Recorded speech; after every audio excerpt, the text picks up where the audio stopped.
Rogers TV. This program is brought to you by Rogers Xfinity, connecting you to more of what you love. Visit Rogers.com for more details.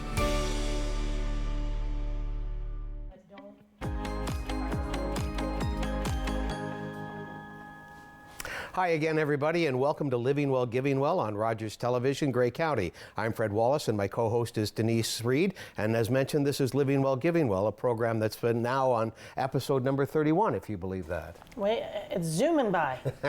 And it's been terrific. And in each episode, we have a host charity. And to that end, we're happy to invite and have on our set today Cody Hay. Cody is with Home and Community Support Services, and we'll be talking to Cody as we go today. Also, on our program today, we have a featured video from the Center Grey Health Services Foundation, and if you will, the Markdale Hospital. So we'll be seeing a showcase of what they have to offer and what their needs are, and we'll be talking a little bit about a couple of big events that are coming up in the Markdale Grey Highlands area coming up in 2025. Before we meet Cody and our guest today, Jen Tuer, from who is with us today, maybe we can talk just a little bit about what Living Well, Giving Well, what our concept was, and where we've been over the course of 30 episodes. That's right. Well, it started with Willard Vanderploeg from the hospital, Bright Shores Hospital Foundation, and Stuart Reid from the Community Foundation. And where can we get it out into the community?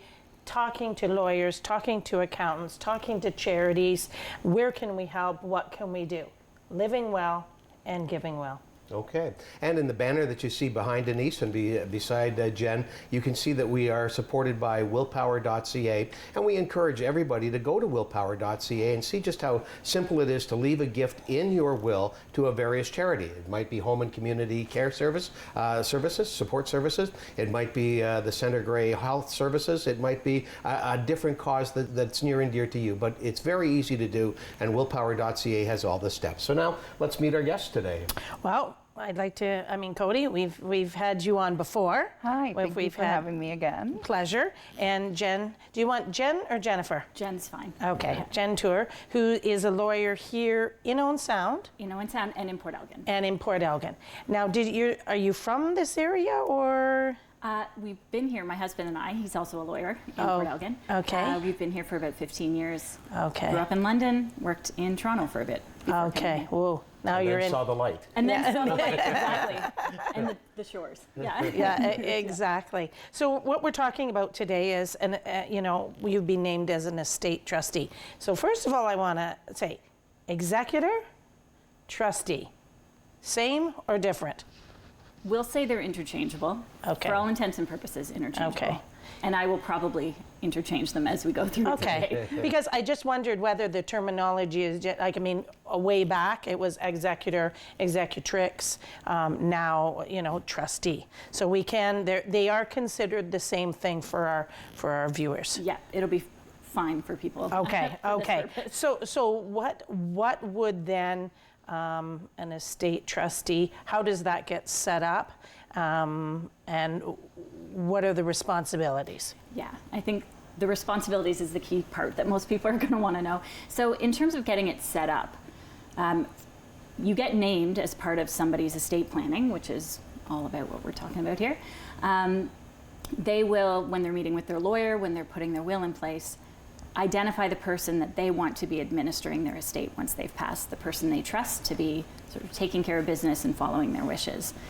So that's the way it happens. You get named in the will, and then your duties don't really take over until the person passes away. Mm-hmm. Who do you look for to be your trustee or your executor? What are the characteristics that Denise should be looking for, or I should be looking for, or anybody in our audience should be looking for? Yeah, I think somebody that you trust is the key characteristic. Someone that you know is going to have the time, typically be sort of geographically close to where you are. If they live in Texas, for example, it causes great consternation. There's lots of extra steps that they have to go through. And someone that you've communicated with, knows how to access things, and you know that they'll actually do the steps required in a timely manner. Because it's not easy. It is not. It is, we've talked before that it really is a job. And I'll have to say personally, my mother-in-law passed away in January. My husband is the executor. trustee. And as organized as she was, loved her to that and loved her dearly, there's a lot of work involved. There is, yeah. So is it somebody that you need has the time? They don't have to have the knowledge of, accounting or whatever, but have the time to get the people to help you. That's exactly right, yeah. So I always tell clients it's a marathon, not a sprint. Really? So you Okay. settle in, it's going to take a little while. You're going to be following breadcrumbs of information for a little while until you figure out all the things you're going to have to do. So, so somebody who's going to be dedicated in it for the long run, and you're absolutely right, somebody who is okay with going out and talking to the accountant or the financial advisor, talking to the lawyer, figuring out what steps are required. They don't need to know it all, but they need to be able to gather that information. Do they get paid to do that? They can. Okay. Yeah. I've got a great story. We don't have time for it, but I got a great story. Yeah, they can. So the law allows for trustees, executors, to receive compensation. And that's something when I'm meeting with clients, I talk about how would you like for the person acting as your trustee, person administering your estate, how do you want them to get paid? So the law sets out compensation that could be available to them. And as well, there are other creative ways. You can leave a particular bequest to them in an amount. So estate trustee compensation is taxable income, so often people decide. Maybe depending on whether they're a beneficiary or not, they may or may not take it.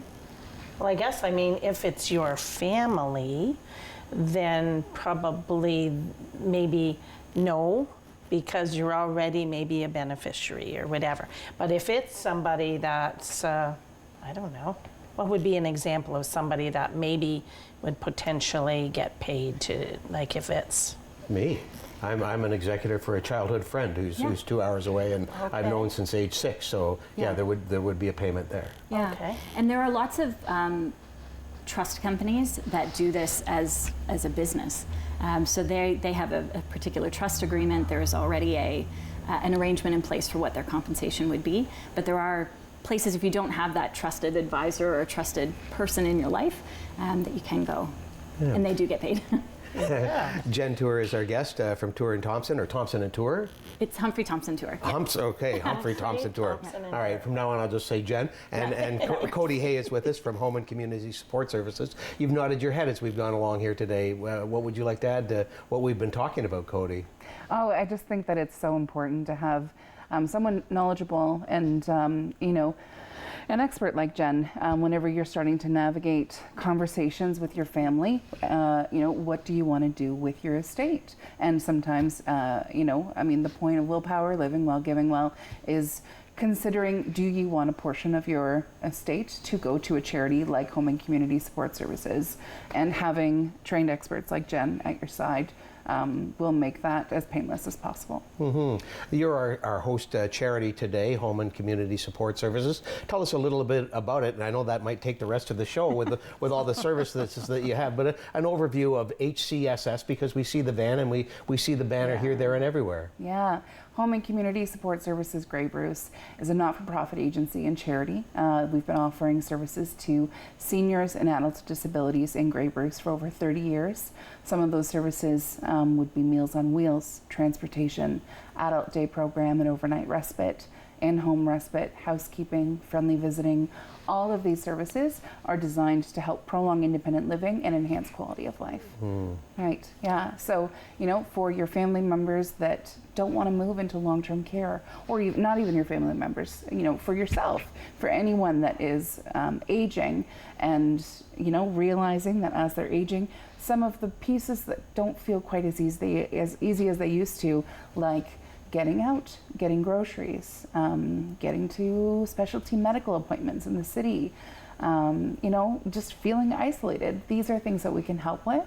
And as a not-for-profit charity, our funding comes from the ministry. We also have charitable donations like legacy gifts, like monthly donors, people that have had their personal life touched by HCSS for the better and have decided to make contributions because they care deeply about our cause. How did you get involved? Luck of the draw. Oh, okay. Yeah, I had a change in career, and I saw a position for volunteer management, and I said, hey, you know what, I want to get involved. And I joined the agency in 2023 and have found myself managing the community development department, which is a beautiful concept because it takes our volunteers and it takes our donors, and we see them as people that have something to give, either time or wealth. And it's about, you know, maintaining and nourishing and balancing those relationships with our donors and volunteers. And I think that we've talked over our many shows too that lots of times the volunteers become donors. And clients. Yeah, and because there's the passion. Yeah. We all have a passion for doing that. And then working as a team. And we've talked about there's a team, part of the team, there's a part of the team, you know, working together to achieve that goal. You know, 67%, I think last time I checked, 67% of our volunteers volunteer in the Meals on Wheels program, and many of those volunteers donate their mileage back. I think we had over $40,000 in mileage donated back to the agency. That's terrific. So, you know, we do offer mileage reimbursement to cover the expense of fuel and wear and tear on people's vehicles, because people are already gifting their time. We don't want them to be out of pocket, but so many folks are already donating that mileage back, right? So many people are checking multiple boxes. It's not a black and white thing. As you age, you know, it's you could be volunteering as a friendly visitor and accessing our frozen meals, you know. Yeah. I know I go to First United Church, and we have a team that does the Meals on Wheels, and I've always kind of wondered what they did. And I thought about it, and the time frame just wasn't working, but they told me like how interesting it is and how they enjoyed seeing people and talking to people that they knew probably hadn't talked to many people in that day or that week or whatever. It's not just meals. There's also a wellness check with Meals on Wheels. And the benefits. I can tell you, as my parents got older, they did Meals on Wheels, I'm going to say 10, 15 years. Every Thursday night, they picked it up. The Georgian Bay General operated the service of the hospital in Midland. And for my parents, that was date night. Was out, they went with the Meals on Wheels, and then off they went, and this is going to age them, but they'd go to the Skillet at Zellers, and that's where they'd have their romantic dinner. So I think that when we talk about living well, giving well, and it's giving there, and I think you touched on it, Cody, of there's the volunteering part, and then there's the, you know, monetary. You know, always can use both, and one can turn into the other, and that.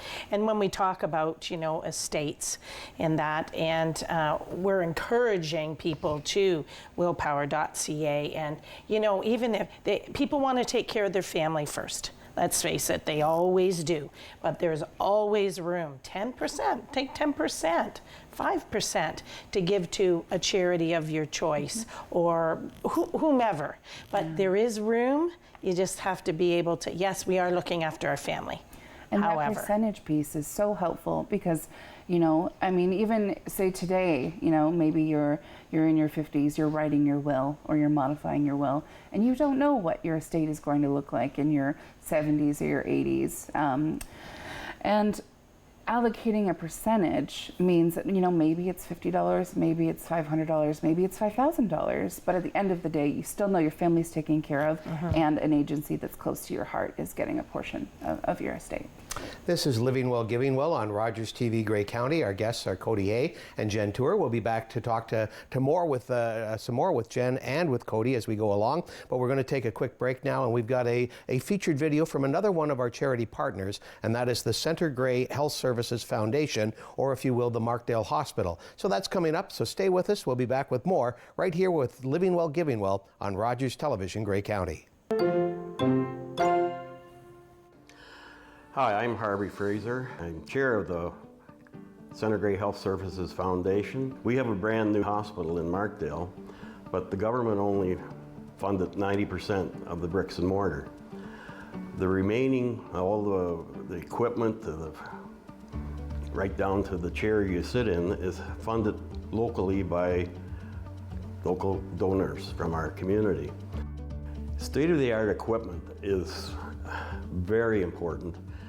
especially this day and age, because healthcare is changing so rapidly.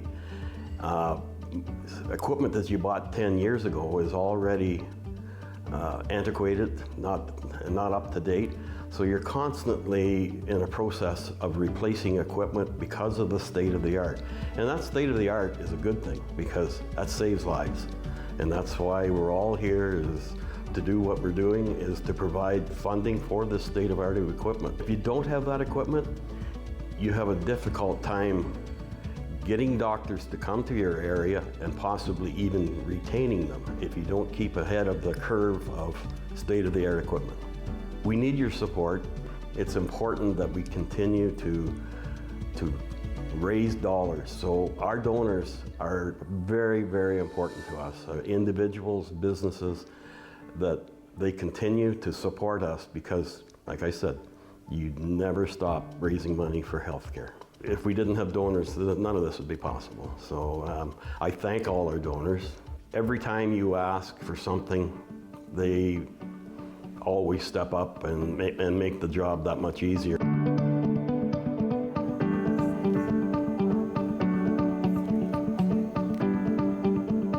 Welcome back to Living Well, Giving Well on Rogers Television. I'm Fred Wallace, along with Denise Reid, and our guests today are Cody Hay from Home and Community Support Services, along with Jen Tuer, who's a legal expert, and we're talking about wills and estates and a variety of topics. Before we get back to our guests, I do just want to go back to our featured video. And again, you saw the picture of the golf event.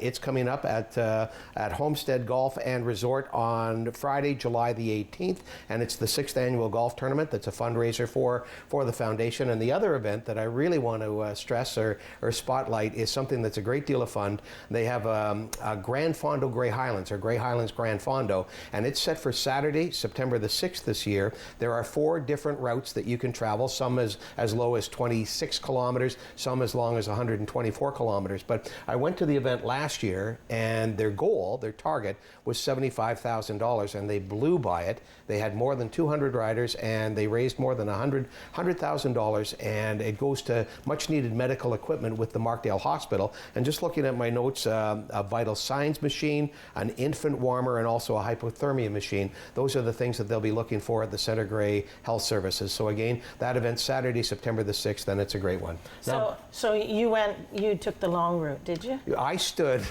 in the parking lot at the Markdale Arena, and I played music. And when each rider went by, well, that's number 39, Denise Reid. Okay, that's there number 47, Jen Tuer. I thought I was going to say that the short route was 27K. And I think I can do that in about an hour and a half. I'd be having there the next day if I had to go 100 something. My favorite part was a lady did the shorter one and then came up to the microphone area and asked me if I'd seen her husband. So wherever the husband had got to, so he either got lost on the short one or did a longer route. So it was great fun. Well, we're talking about hospitals, and Center Grey Health Services was our featured video. Jen, you're involved with the Saugeen Memorial Hospital. Tell me about your work there and the foundation. Sure, yeah. So I am no longer on the board now, but had been for over a decade when I first moved into the area. So the work with Saugeen Memorial Hospital Foundation, they're a part of Bright Shores. Yes. And so, a lot of the fundraising and work, they have a Grand Fondo as well in the summer, which does quite well as well, yeah. And so there's lots of opportunities for volunteering and donations, big and small, of time and money, like you had been talking about with HCSS. What's the biggest need? And I know you're not on the board anymore, as you mentioned, but what's the greatest need with Saugeen Memorial or any of the health services for under Bright Shores umbrella? Yeah, I'm not exactly sure, because I'm sort of not as looped in, like you said, anymore.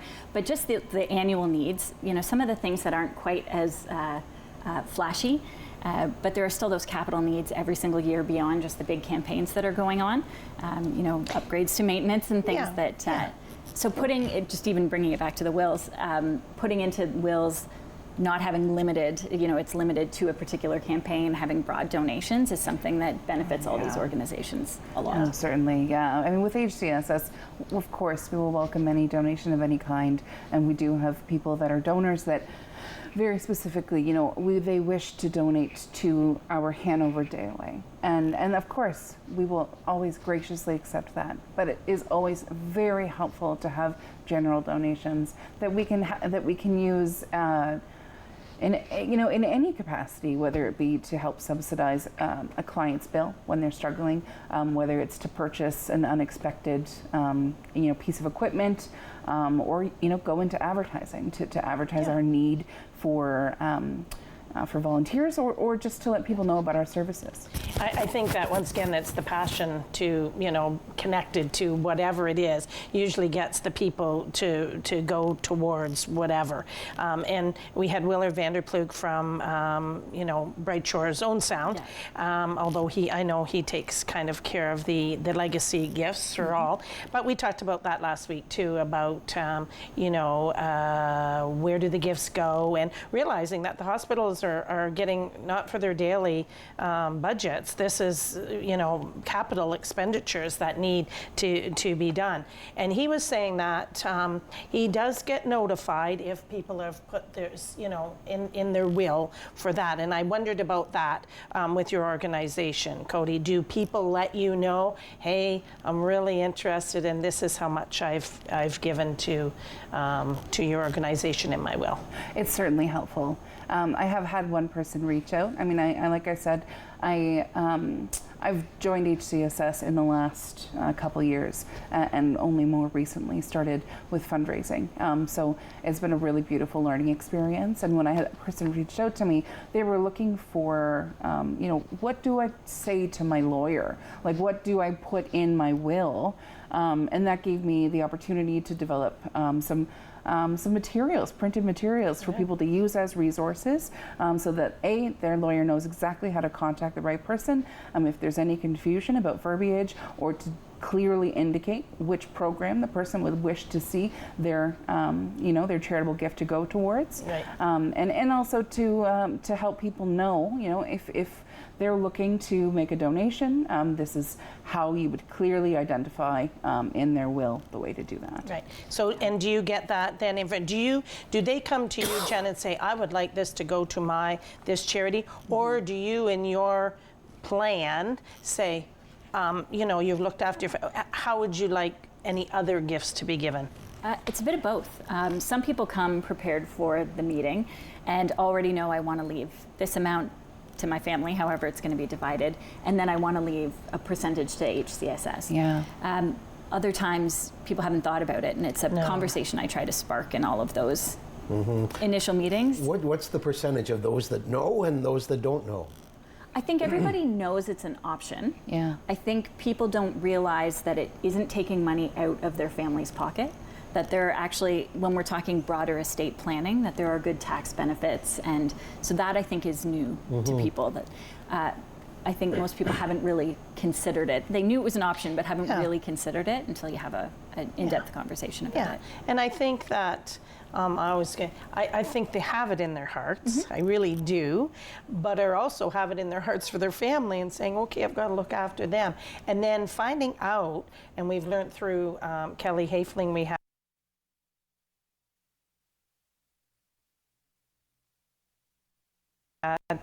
last week or the week before, and her as a financial planner, knowing what the benefits are, the tax benefits, and what can be beneficial, and how important it is to put that team together of your lawyer, of your accountant, of your financial planner. We had Peter Morgan last week. Right, that was last week, and he's insurance. Well, there's potentials for that too. So, but I think I got to talk to people about that, because most people, I'm kind of saying personally, I don't know about that stuff. I need my experts to tell me that, right? Yeah, absolutely. And I try to circle people back. I mean, we often see when we're administering estates, people have no idea what tax is going to be due. And I think when people are putting their will in place, they've got an instrument that they think, do you know what, we've talked through it, we know we're going to be donating money to HCSS and it's for general use, and then this percentage to my family, but they forget that there's going to be a huge tax consequence from taking out RRSPs or transferring property, that sort of thing. So trying to make sure that team, like you've described it, is pulled together is so important. And one of the great things about willpower.ca is they're very upfront about family first, or you can give to your family and the greater part of your estate, but a small percentage, as you said, Denise, can always go to HCCS or Center Grey Health Services or Bright Shores or whatever your charity happens to be.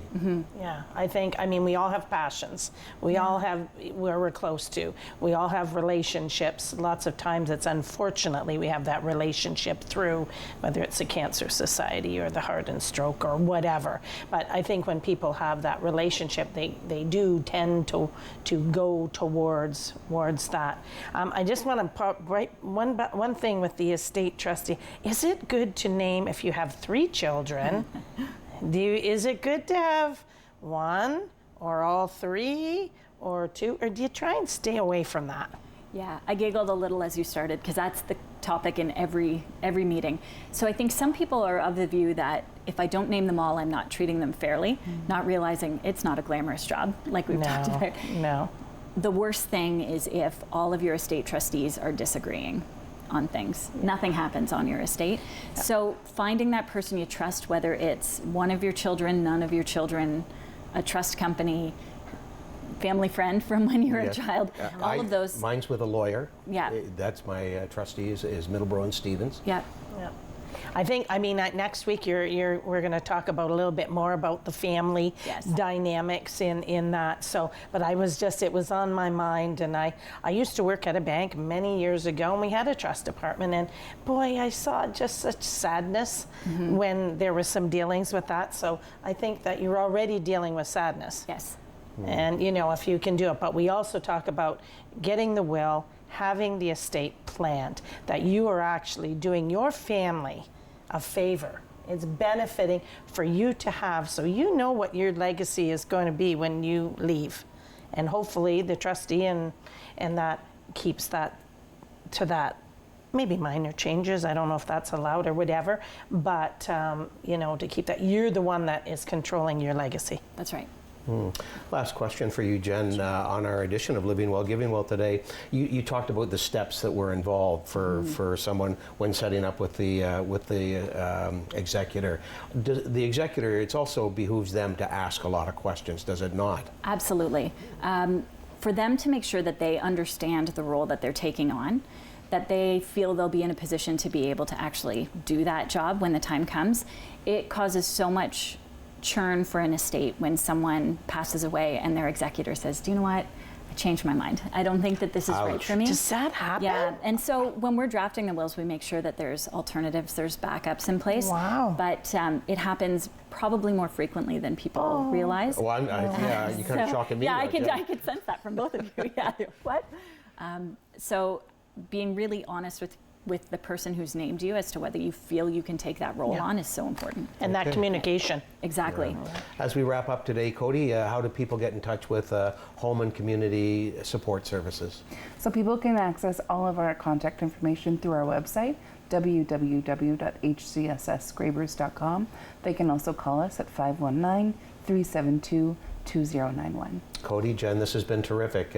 Thank you for joining us today. We'll see them next week. They're coming right back. Absolutely.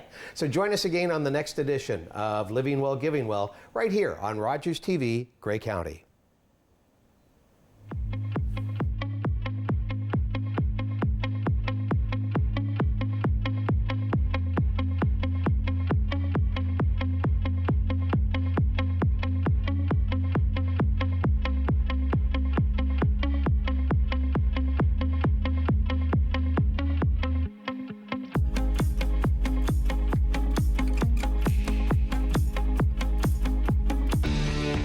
Connect with us by visiting our website or email us at comments@rogerstv.com.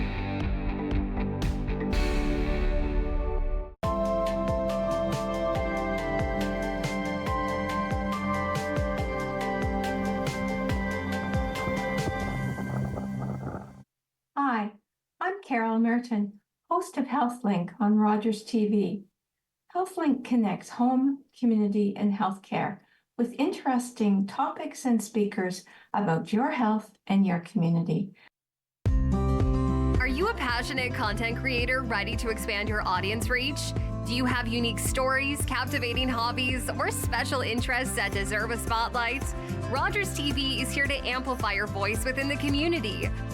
We offer you the platform to broadcast your content to a wider audience. And the best part, it's completely free. Don't miss this opportunity to share your vision and engage with viewers. Find out how